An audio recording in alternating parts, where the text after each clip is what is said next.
presented by Monabik Music.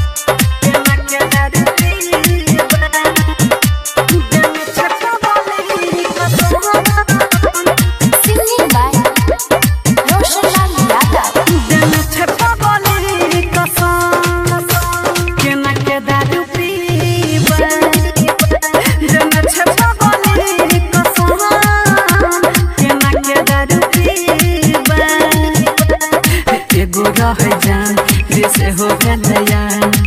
जिंदगी अकेले के न जीवा दिन छपा बोली कसम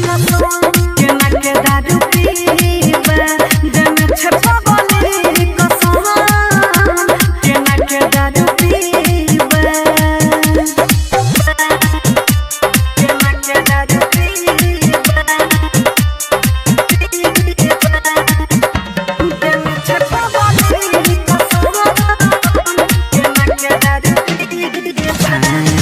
पागल कही के पागल बनिला कही पागल समझ के छोड़ गेला सभी कहे छै हमर दिल छै पत्थर के इहे पत्थर के कोई तोड़ गेला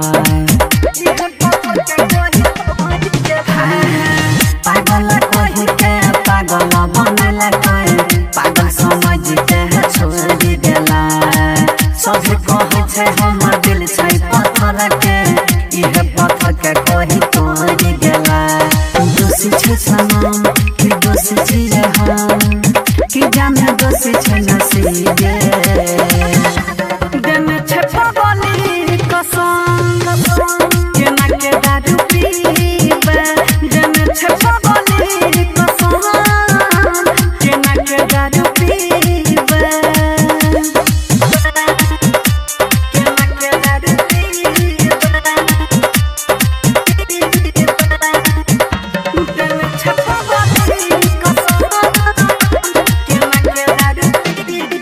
रोशन के दुनिया उजारी के पगली संतोष के दुनिया बनी गेला याद एलई के रोस वो कर दिल बेचारा बनी गेला रोशन के दुनिया उजारी के पगली संतोष के दुनिया बनी गेला याद एलई के रोस वो कर दिल बेचारा बनी गेला जियल मुश्किल हाँ दिल के कातिल रह जे दिल के करी